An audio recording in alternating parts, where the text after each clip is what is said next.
இன்றைய நாள் நல்ல நாளாக அமைய வேண்டும். இன்று நாம் பார்க்கக்கூடிய ஜென் கதைகளில் ஒரு கதை இது, ஒரு பகுதி. அதாவது சீடன் ஒருவன் ஜென் குரு பான்கே என்பவரை சந்திக்கிறான். சந்தித்து தன்னுடைய பிரச்சனையை சொல்கிறான். என்ன சொல்கிறான்னா, குருவே, என்னுடைய கோபத்தை என்னால் அடக்கவே முடியல, நான் அதை கட்டுப்படுத்த முடியல, இதை நான் என்ன பண்ணுறதுனே தெரியல எனக்கு. நீங்கள் எப்படியாவது என்னை கட்டுப்படுத்துறது, என் கோபத்தை பிடிக்கிறதுக்கு எனக்கு ஒரு உதவி செய்யணும் அப்படின்னு சொல்லிட்டு அவன் கேட்குறான் குருவிடம்.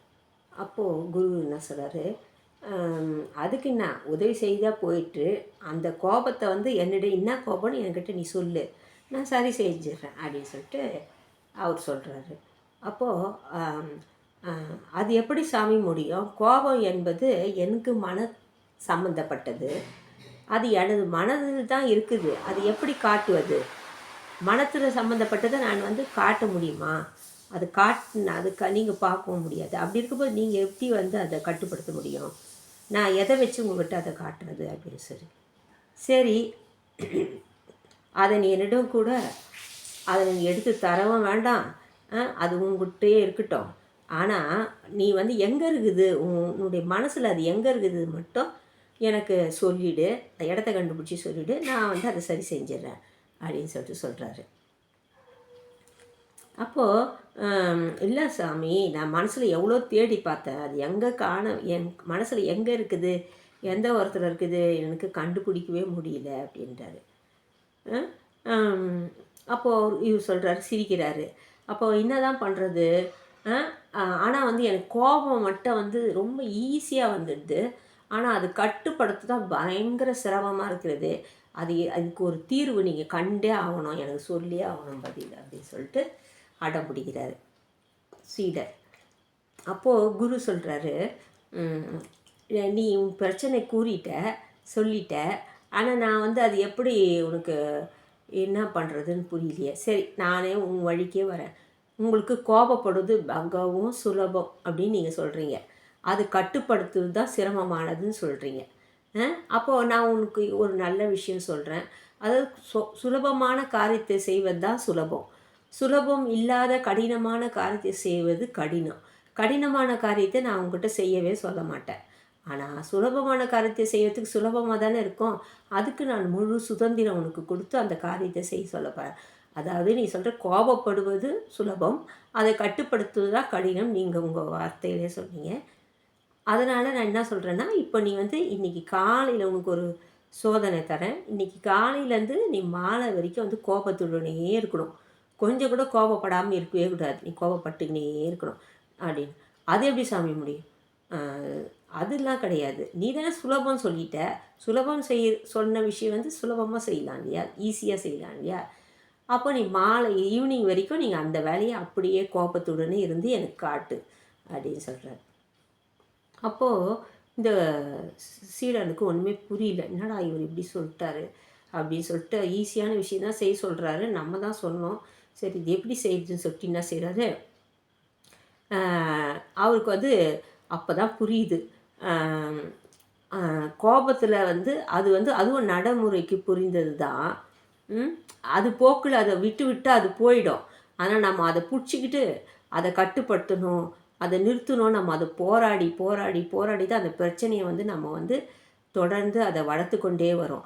அதனால் வந்த விஷயத்தை நம்ம அது போக்கிலே போய் விட்டுடணும்.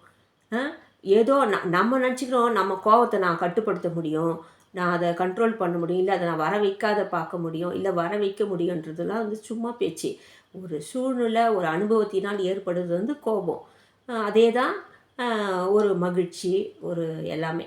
ஆனால் அது போயின்னு இருக்கும். ஆனால் அதை நம்ம கட்டுப்படுத்து, அதை நம்மளோட தக்க வச்சு கொள்ளணுன்றதை நம்ம நினச்சோமா, நம்ம வாழ்க்கை முழுவதும் போராடி கொண்டே தான் இருக்கணும். அது வரும் போகும், அவ்வளோதான் அதனுடைய பிரச்சனை. இதுதான் நம்மளுடைய பிரச்சனையிலேருந்து நம்ம விடுதலை ஆவதற்கான சரியான வழி என்று அந்த குரு முடிச்சுக்கிறார் அவருடைய. அதாவது இந்த கோபத்தை பிடின்ற இந்த ஜென் கதையில் உள்ள கருத்து என்னன்னா, நம்ம எந்த விஷயத்தையும் பிடிச்சிக்கின்னு இது இப்போ ஒரு ஒரு ஒரு ஒரு நல்ல மனிதர் அவர் வந்து ஒரு ஒரு இடத்துக்கு போகிறாரு, ஒரு வாலிப இளைஞன். அவன் வந்து போகிறான். அவன் மனசில் வந்து சில கெட்ட எண்ணங்கள் வருது வருது வருது இல்லைன்னா அங்கே வந்து ஒரு ஒரு பொண்ணு போகுது, அவன் ஈர்ப்பாகிட்டு அந்த பொண்ணை பார்க்குறான். இப்படி பல விஷயங்கள் நடக்குது. ஆனால் இது நம்ம என்ன நினைக்கிறோம், எனக்கு மட்டும் தான் வந்துச்சு, நான் நல்ல பையனாச்சே, நான் நல்ல ஸ்டூடெண்ட்ஸ் ஆச்சே, இது எனக்கு ஏன் வந்துச்சு ஏன் வந்துச்சு சொல்லிட்டு போயிட்டு மண்டையை உடச்சிக்க கூடாது. உண்மையிலே வந்து ஒரு ஒரு ஒரு பொண்ணு போகும்போது வேறு இனம், இது பெண்ணினம் அது ஆணினம், அப்படி இருக்கும்போது ஒரு ஒரு பார்க்குறோம். ஆனால் அது வந்து எந்த விதத்துலையும் வந்து தவறானது கிடையாது. அது வந்து இயல்பாக பார்ப்போம். ஆனால் அதிலிருந்து நம்ம மோசமான சிந்தனைக்கு வந்து நம்ம அதை வந்து டெவலப் பண்ணிக்கக்கூடாது. இல்லைன்னா அதை வந்து நம்ம கற்பனை பண்ணிக்கக்கூடாது. அது இல்லாமல் நம்ம பார்த்துட்டு நம்ம பாட்டு நம்ம வேலையை நம்ம பார்த்துட்டே போயிட்டோமா சரி இருக்கும். இல்லை அந்த சிந்தனை வந்ததே தவறுன்ட்டு நம்ம அது கூட போராடி கொண்டு இருந்தோமா நம்மளுடைய பிரச்சனைக்கு வந்து தீர்வே கிடைக்காது. ஏன்னா சிந்தனைகள்ன்றது வந்து நமக்கு வந்து கொண்டே இருக்கும். நான் ஏற்கனவே போன கதையில் கூட சொன்னேன் உங்களுக்கு. நம்ம வந்து ஒரு நமக்கு ஒரு பஸ்ஸு பிடிச்சி பஸ்ஸில் ஏறுறேன்னா தொடர்ந்து ஒவ்வொரு ஷாப்பிங்கும் வந்துகிட்டே தான் இருக்கும். ஆனால் நம்ம எல்லாமே ஏற மாட்டோம். ஆனால் எல்லா ஷாப்பிங்கும் நம்ம பார்ப்போம். ஆனால் வந்து நம்ம வந்து இல்லை நான் எதையும் நான் பார்க்க மாட்டேன்னு கண்ண முடியும் தான் நம்மளுடைய ஷாப்பிங்கை கூட நம்ம அதை கடந்து போயிடுவோம். ஆனால் நம்ம வந்து நம்மளுடைய எங்கே போகிறோன்றது அந்த நம்ம நம்ம கோலை வந்து நம்ம மைண்டில் வச்சுட்டு நம்ம பாட்டு நம்ம அதில் குறிக்கோளாக இருக்கும்போது நம்ம கண்டிப்பாக அந்த ஸ்டாப்பிங் வரும்போது அதுக்கு முன்னாடியே நம்ம தயாராகி வெளியே இறங்கி விடுவோம். இதே தான் வாழ்க்கையிலையும் வந்து ஒரு காரு ஓட்டும்போது கூட நம்ம முன்னாடி கண்ணாடி காட்டும். அந்த கண்ணாடியை வந்து நம்ம வந்து அது வேஸ்ட்டு, அது நான் பார்க்கவே மாட்டேன்னு அடம் பிடிச்சோமா அது வந்து விபத்தில் போயிடும். நம்ம வந்து கண்ணாடியும் பார்க்கணும், முன்னே இருக்கிற வண்டியும் பார்க்கணும், கண்ணாடி பின்னாடி இருக்கிற வண்டி, திரும்புகிற வண்டி, நம்ம வண்டி திரும்புறதுக்கு எல்லாத்துக்கும் வந்து பயன்படுத்திக்கணும். அந்த மாதிரி எதுக்கு பயன்படுத்தணுமோ அது பயன்படுத்திக்கணும் நல்ல சிந்தனைகளை. இதில் வந்து நான் உங்களுக்கு இன்னொரு விஷயம் வந்து ஒன்று சொல்ல விரும்புகிறேன். அதாவது வந்து யார் ஒருத்தருமே நம்ம வந்து அதாவது அதாவது இப்போ நம்ம வந்து ஒரு பயணம் பண்ணுறோம். பயணம் பண்ணிவிட்டு இந்த மாதிரி ஒரு சிந்தனைகள் வரும்போது நம்ம அதே மாதிரி வந்து இப்போ நான் வரேன், நான் வெளியில் இருந்துட்டு வரேன், நான் ஒரு வீட்டுக்கு போகிறேன். அங்கே போனால் ஒரு பணக்கார வீட்டுக்கு நான் வந்து வறுமையில் இருக்கிறேன். வறுமையில் இருக்கும்போது என்ன பண்ண முடியும் நான்? எனக்கு ரொம்ப கஷ்டமாக இருக்கும். ஆனால் வந்து எனக்கு வந்து எந்த கெட்ட பழக்கமும் இல்லை. இருந்தாலும் அந்த வீட்டுக்குள்ளே போன உடனே நான் வந்து அவர் வந்து எனக்கு ஏதோ தராரு.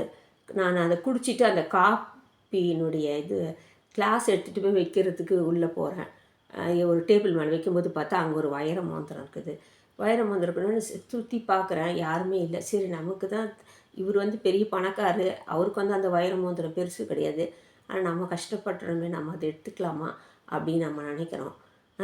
ஆனால் வந்து நினச்சிட்டு நம்ம என்ன செய்கிறோம், யோசிச்சுட்டு அதனால் அவர் நான் பார்க்க போகிறாரு, அவருக்கு வந்து இது ஒரு பெரிய ஒரு இதுவும் இல்லைன்னு சொல்லிட்டு நினச்சிட்டு நம்ம அதை எடுக்கலான்னு போகிறோம்.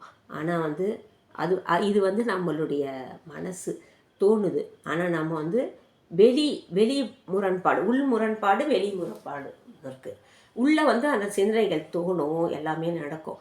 ஆனால் நம்ம வந்து எப்படி ஒரு வாளியில் வந்து ஒரு கிணத்துல வந்து ஒரு வாளி விட்டு நமக்கு தேவையான தண்ணியை சேர்ந்து எடுத்துக்கிறோமோ அதே மாதிரி வந்து நம்ம என்ன செய்யணும், அதெல்லாம் விட்டுட்டு. ஏன்னா வந்து புறத்தில் வந்து எது தவறுன்றது சமுதாயத்துக்கு வந்து திருடுறது வந்து தவறு.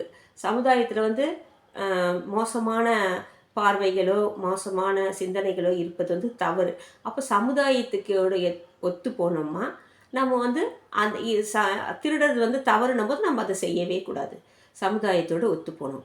ஆனால் வந்து நான் என் மனசு சொல்கிறதெல்லாம் கேட்க மாட்டேன், நான் வந்து என் வெளியில் நடக்கிறது தான் பார்ப்பேன் அப்படின்னு நம்ம சொல்லிக்கிறோம் இல்லையா?